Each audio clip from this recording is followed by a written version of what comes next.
All right, welcome back to Will Work for Podcast. I'm Daniel Thornton, and my partner in crime is Brendan Boland.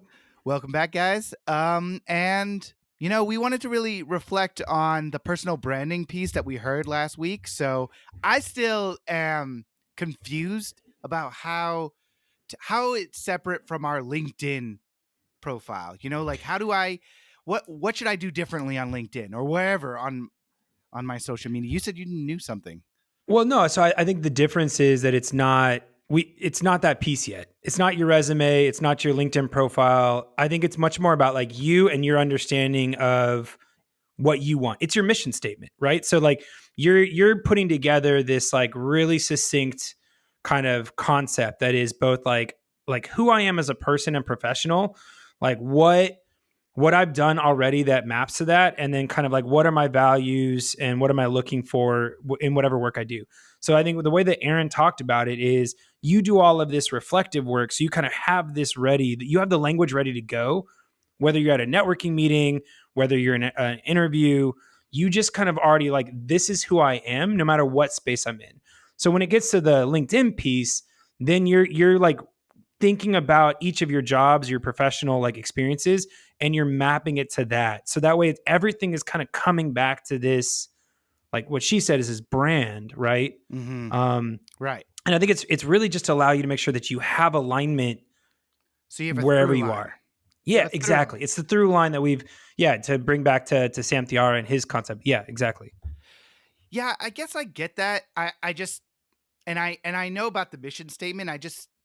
I wonder how. I guess I should delve into like how that would affect my actually online presence. I know it's about more of, when you meet somebody, you're able to say very dynamically like, this is who I am, this is what I want, and this is how I'm going to get it.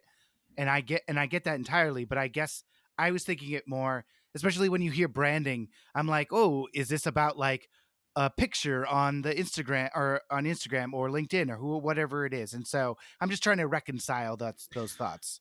I would think of it as the language that you use in your LinkedIn profile. Okay. I think the language you use in your LinkedIn profile is going to match what you create when you do the branding exercise.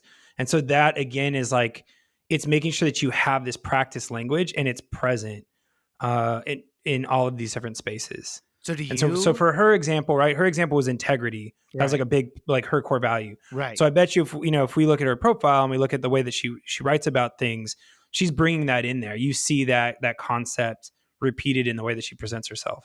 Got it. Okay.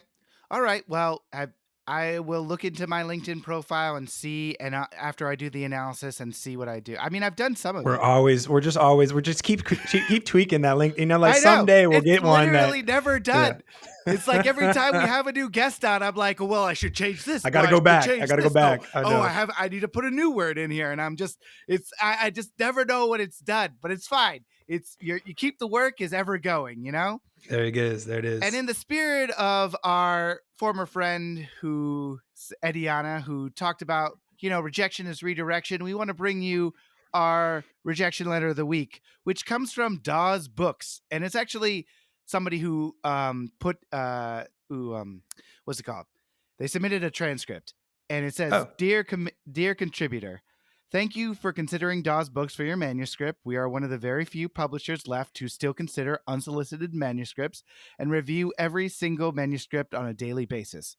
As you may know, there are increasingly uncertain times in the publishing business, and it has never been more difficult to break out a new author.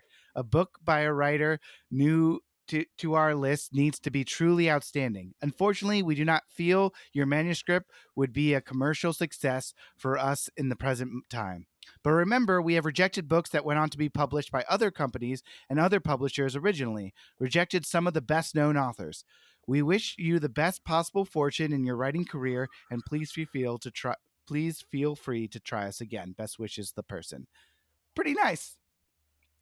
Well, that's that catch-22 thing of like I don't want to date you, but my friend over here might like you, so you should go talk to them.